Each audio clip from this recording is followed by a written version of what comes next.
کا وہ ساتھ نہیں دے رہے، اس میں کوئی شک نہیں، لیکن تحریک انصاف کے ساتھ بھی اس طرح نہیں کھڑے ہوئے جس طرح انہیں ہونا چاہیے تھا، جس طرح ایک گرینڈ اپوزیشن بنا کر وہ سامنے آتے، لیکن مولانا اپنی شناخت کے ساتھ چل رہے ہیں، وہ اپنی انڈیپینڈنٹ جو ایک ان کی آئیڈینٹی ہے اسے قائم رکھنا چاہتے ہیں، اور وہ تحریک انصاف کو جہاں تک مجھے لگتا ہے 8 ستمبر کے جلسے کو دیکھ رہے ہیں، اس کے بعد فیصلہ کریں گے، کیونکہ نون لیگ نے تو ہتھیار ڈال دی ہیں، تحریک انصاف سے مذاکرات کی بار بار جو پیشکش ہے وہاں نون لیگ تو بالکل سرنڈر کر چکی ہے، نواز شریف بھی ملنا چاہ رہے ہیں کہ عمران خان سے ملاقات، اور یہ میں آپ کو خبر دے رہا ہوں کہ نواز شریف صاحب کی خواہش ہے عمران خان سے ملاقات کی، اور نواز شریف صاحب کے جو قریبی لوگ ہیں وہ کوشش کر رہے ہیں کہ کسی طرح عمران خان راضی ہوں، گرین سگنل دیں تو نواز شریف وڈیالہ عمران خان سے ملنے بھی جا سکتے ہیں، لیکن انہیں اس وقت سب سے بڑا مسئلہ یہ کہ عمران خان ان سے ملنے پر تیار نہیں، کیونکہ رانا ثناء اللہ کا آج بھی بیان دیکھ لیں، کہتا ہے ہم لوگ تو بار بار مذاکرات کے لیے عمران خان کے پاس جاتے ہیں، پیغام بھیجتے ہیں، وہ آگے سے جواب دیتے ہیں تمہارا پیچھا قبر تک کروں گا، تو اب پہلے ہمیں قبر میں ڈال دیں پھر آ کے ہم سے مذاکرات کریں، ہمیں تو سانس بھی نہیں لینے دیا جا رہا۔ تو مولانا ان کا رانا ثناء اللہ صاحب کا گلہ تھا بڑا، خان نے اگر تھوڑی سی لچک دکھائی تو یقین کریں نواز شریف وڈیالہ جیل کے دروازے کے باہر بیٹھے ہوئے آپ کو نظر آئیں، یہ میری بات آپ یاد رکھیے گا۔ مولانا کے ویسے جو بیانات ہیں اداروں کے بارے میں دیکھ رہا تھا، اس میں بڑی اہم بات ہے، ایک تو الیکشن کمیشن مکمل کنٹرول میں جس طرح دوبارہ گنتی والا معاملہ ہوا، اور دوسرا عدلیہ کے حوالے سے مولانا فضل الرحمان کے بڑے کنسرن ہیں، اور اس کی دیکھیں بڑی گواہی آج سپریم کورٹ میں جو ججز کو کنٹرول کرنے کا معاملہ ہے، آئینی ترامیم کا معاملہ ہے، مدت ملازمت بڑھانے کا معاملہ ہے، جس طرح قاضی صاحب کے نوٹیفیکیشن آپ کو یاد ہوگا 87 دن پہلے جاری ہوا، اس طرح منصور علی شاہ کا نوٹیفیکیشن بھی نہیں جاری ہو رہا، تو سردست تو یہ لوگ سپریم کورٹ میں ججز کی تعداد اس لیے بڑھانا چاہتے ہیں کہ من پسند جج لگا کے سپریم کورٹ میں فیصلے لیں، کیونکہ انہیں لگتا ہے کہ جب ہم خیال ججز کا گروپ مضبوط ہوگا تو آئینی ترامیم یا جو بینچ بنائے جائیں گے اس کے بعد فیصلے کے لیے فیصلے کنٹرول کیے جا سکتے ہیں، اور سب سے بڑا خطرہ ہے اس وقت الیکشن کی دھاندلی کا کیس اٹھانے کا، اس میں الیکشن منصور علی شاہ کا عدم بھی کر سکتے ہیں، مخصوص نشستوں کی ریویو پٹیشن بھی ہے، تحریک انصاف کے کیسز بھی ہیں، اور سب سے بڑھ کر ملٹری کوڈ کے حوالے سے کیسز بھی سپریم کورٹ میں موجود ہیں، تو حکومت کی پوری خواہش ہے کہ من پسند جج یہاں لگائیں، اور جیسے عامر فاروق صاحب کو اسلام آباد ہائی کورٹ سے وہاں لے جانا چاہتے ہیں، ڈھاک میں مزید 2 ججز لگانا چاہتے ہیں تاکہ ان کی تعداد جو ہے 21 تک لے کے جائیں، اور اپنی گرفت جو ہے وہ عدلیہ میں مضبوط کی جائے۔ حالانکہ دیکھیں یہاں میں ہندوستان کی دیکھ رہا تھا سارا ڈاٹا کہ وہاں کتنے ججز ہیں، وہ 4 گنا پاکستان سے بڑا ملک، آبادی کے اعتبار سے بھی، باقی معاملات میں بھی 1 ارب سے زیادہ آبادی، اور سپریم کورٹ کے جج کتنے ہیں 34 صرف، ہائی کورٹ میں کتنے ہیں 1200۔ اب آپ اندازہ کریں کہ وہاں 450 جج صرف پرماننٹ ہیں اور 274 ابھی بھی ایڈیشنل جج ہیں، تو وہ سارا نظام چلا رہے ہیں، جبکہ پاکستان کی سپریم کورٹ میں 17 جج موجود ہیں، اور یہ اسے 21 کرنا چاہتے ہیں۔ پیپلز پارٹی کے دور میں سپریم کورٹ نے 29 جج بھی کیے تھے سپریم کورٹ میں، جو بعد میں ہٹائے گئے، تو ان ججز کی بڑھانے سے انصاف کی فراہمی پر کوئی اثر نہیں پڑا، البتہ حکومت کے معاملات ٹھیک ہوئے تھے۔ اب وہی کوشش دوبارہ کہ من پسند فیصلے کروا لیے جائیں، کیونکہ عدلیہ کے حوالے سے بہت سے کیسز وقت سارا معاملہ ہی عدلیہ میں، ابھی خان کا توشہ خانہ کا کیس اختتامی مراحل کی تحت، فی الحال تو وہ 6 ستمبر تک اس کی سماعت ملتوی ہوئی ہے، وہ اینڈ پہ لگا ہوا ہے بالکل۔ دوسرا ابھی جو دیکھیں 17 سالہ نوجوان فیضان، اس کی 5 جولائی کو گھر سے 2 مہینے پہلے اغوا ہوا، پھر جسٹس بابر ستار نے آج سیکٹر کمانڈر ISI اور IG اسلام آباد کو نوٹس بھی دے دیا، وضاحت مانگی تحریری جواب دیں ورنہ آپ کے خلاف کارروائی ہوگی۔ اور آپ دیکھیں کہ سوشل میڈیا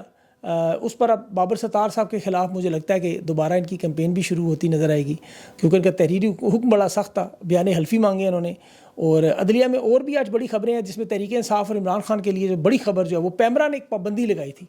کہ ان کی کوریج آپ نہیں کر سکتے، نام اور تصویر نہیں آ سکتی۔ 11 نومبر 2023 کو نوٹیفیکیشن جاری ہوا تھا کہ عمران خان کے بیانات نشر نہیں کرنے، پابندی لگانی ہے، عمران خان کی تصویر نہیں دکھانی، آواز بلاک کرنی ہے، قاسم کے ابا، وہ سارا آپ جانتے ہیں۔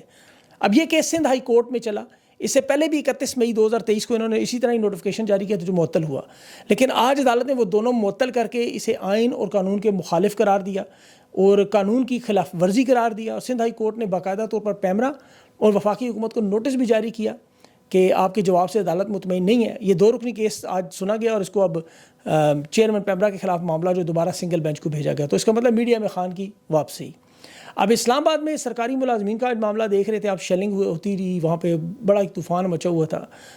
غریب لوگ ہیں PWD کے، پہلے ہی آپ کو پتہ ان کو ملازمت سے نوکری سے نکالا گیا، اب ان نہتے مظاہرین پر پولیس گردی بھی کی جا رہی تھی، یوٹیلیٹی سٹور کے 11,000 پہلے ہی نوکریوں سے بیچارے فارغ وہاں دھرنا دیے ہوئے 8-9 دن ہو گئے بیٹھے ہوئے تھے۔ باقی اداروں میں بھی سرکاری ملازمین اس وقت سخت تنگ ہیں مہنگائی اور بے روزگاری سے، آگے آپ کو پتہ ہے معیشت کے حالات کیا ہیں، عوام اس وقت بےقرار ہے، اور لوگوں کی نظریں اس وقت جو ہیں وہ 8 ستمبر کے جلسے پر لگی ہوئی ہیں، انہیں لگتا ہے کہ اس جلسے کے بعد پاکستان کے حالات میں کوئی تبدیلی آئے گی۔ یہ تو بہت قبل از وقت ہے کہ اس جلسے میں کیا ہوگا، کیونکہ ابھی تک کسی کو کوئی پتہ نہیں چل رہا جلسے میں کیا ہوگا۔ یہ جلسہ روکنے کے لیے مریم نواز صاحبہ پنجاب میں پوری طاقت کا استعمال کر رہی ہیں کہ اور تحریک انصاف 8 ستمبر کے جلسے کی بھرپور تیاری کر رہی ہے. اب سوشل میڈیا پر تحریک انصاف نے پیغامات کا سلسلہ بھی شروع کیا ہوا ہے عوام کو موبلائز کرنے کے لیے. گراؤنڈ لیول سے لے کر تنظیمی ticket holder, MNAs, MPAs, party عہدیدار سب کو موبلائز کر رہے ہیں کہ آپ نے اس جلسے میں اتنی بڑی تعداد میں شرکت کرنی ہے تاکہ ایک نیا ریکارڈ بنے اور اسلام آباد کی طرف لوگ پہنچیں اور یہ پیغامات پہنچیں. لیکن ساتھ ساتھ حکومت کی کوشش یہی ہے کہ تحریک انصاف کے جو رہنما ہیں انہیں پنجاب میں سے اٹھا لیا جائے چیدہ. اس دفعہ چلا کام یہ ڈیفرنٹ اس طرح کر رہے ہیں کہ خاموشی سے کر رہے ہیں. بڑے پہلے آپ کو پتہ ہے دن دہاڑے وہ خبریں سامنے آتی ہیں، اب آپ کو پتہ نہیں چلنے دے رہے. پنجاب سے جو لوگوں کو موبلائز کر کے اسلام آباد نہ لے جایا جا سکے، اس میں آپ کو ضمنی الیکشن کے انتخابات بھی ہیں، وہاں بھی تحریک انصاف کے لوگوں کو اغوا کرنے کی کوشش. ابھی NA-171 ہے، جمشید دستی صاحب وہاں پہ الیکشن مہم کر رہے تھے، انہیں گرفتاری کی چھاپہ مارا، لیکن عوام نے اس دفعہ بڑی شدید مزاحمت کی اور دستی صاحب جو محفوظ رہے. ابھی گجرانوالہ میں کچہری میں عمر ڈار اپنی پیشی پر گئے ہوئے تھے، وہاں ان کے پیچھے نامعلوم افراد پہلے ان کی ویڈیو بنا رہے تھے، پھر ان کے پیچھے موٹر سائیکلز گاڑیوں کے سمیت کئی کلومیٹر تک پیچھا کیا گیا. وہ فاسٹ اینڈ فیورس والی فلم کی طرح والا سین بنا تھا یا ٹام اینڈ جیری والا، بلی چوہے کا کھیل تھا. بلی البتہ اس میں عمر ڈار تھا. تو یہ اپنی گرفتاری بچا گئے. تحریک انصاف کے آج جو اسیر جیلوں میں قید بزرگ ہیں سارے، ڈاکٹر یاسمین راشد، اعجاز چودھری، محمود رشید، عوریہ مقبول جان، عمران خان شاہ محمود، سارے 72 سال کی عمر سے زیادہ جیلوں میں ہیں. ان کے کیسز میں کوشش صرف یہ کی جا رہی ہے تاخیر کی جائے. غیر قانونی کوئی کام ثابت نہیں ہوا، کوئی کیس ثابت نہیں ہوا، لیکن اسے زیادہ سے زیادہ لٹکایا جا رہا ہے تاکہ انہیں تنگ کیا جائے. ابھی ایک اور معاملہ جو اختر مینگل صاحب کے استعفے کا میں دیکھ رہا تھا، اس میں انہوں نے آج یہ تسلیم کیا ہے کہ میں نے عمران خان کی بات نہیں مانی، میں تاریخ کی غلط سمت پہ کھڑا تھا. سیاست سے انہوں نے استعفیٰ دیا اور انہوں نے ساتھ بڑا خطرناک بیان بھی دیا کہ میرے حلقے میں 4 لوگوں کی ایسے جو بھی ملی ہیں باڈیز، ان میں وہ بیچارے جو تھے ان کی آنکھیں نکالی ہوئی تھیں اور کیا وہ بغیر آنکھوں کے لڑ رہے تھے. تو اب یہ بلوچستان کا معاملہ جو ہے وہ اس وقت سب سے زیادہ تشویشناک معاملہ اور خطرناک معاملہ بن چکا ہے. کیونکہ اگر آپ دیکھیں تو کوشش اس وقت جو بقول حکومت کی کہ وہاں انٹرنیشنل پراکسیز کام کر رہی ہیں اور وہ پراکسیز روکنا چاہتی ہیں وہاں بلوچستان کے، لیکن بلوچستان کے مسائل جو ہے وہ ان کے وسائل سے جڑے ہوئے ہیں، سب جانتے ہیں. اور یہ ان کے جو وسائل ہیں ان پر اس وقت پوری نظر اسی طرح خیبر پختونخوا کے معاملات پہ نظر ہے. اور یہاں پر ان کی کوشش ہے کہ وہاں پر کسی طرح جو ہے وہ امن قائم نہ ہو سکے. اور بیچ میں پھر بہت ساری پارٹیاں بھی موجود ہیں، بہت سارے اور بھی عوامل ہیں، لیکن وہاں پہ 2 طرح کے لوگ، ایک بندوق اٹھانے والے اور ایک جو سیاسی لڑائی لڑنے والے. اگر سیاسی لڑائی والے سائڈ پہ ہو گئے تو پھر معاملہ جو ہے نا وہ مجھے لگتا ہے خدا نخواستہ بنگلہ دیش کی طرف جا سکتا ہے. اسے روکنا چاہیے، یہ اسے روک سکتے ہیں اگر سیاسی عمل کا آغاز کیا جائے اور طاقت سے تھوڑا سا پیچھے ہٹا جائے.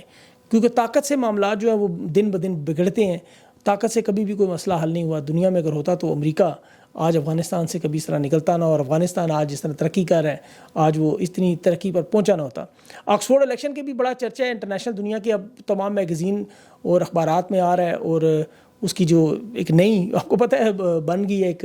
پاکستان میں تو عمران خان کو الیکشن نہیں لڑنے دیا گیا،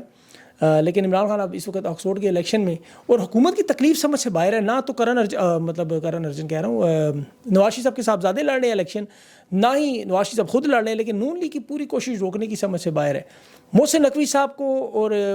اس طرح کے لوگوں کو لگانے سے ادارے جس طرح تباہ و برباد ہوئے، اس پہ آج بدقسمتی سے پاکستان کی تاریخ میں بنگلہ دیش ایک نئی تاریخ بنا گیا اور پاکستان کو وائٹ واش کر گیا. کرکٹ بھی ہماری ہاکی والا انجام برا ہو گیا. اللہ پاکستان پر اپنا رحم و کرم کرے. اپنا خیال رکھیں. مجھے اجازت دیں. اللہ حافظ.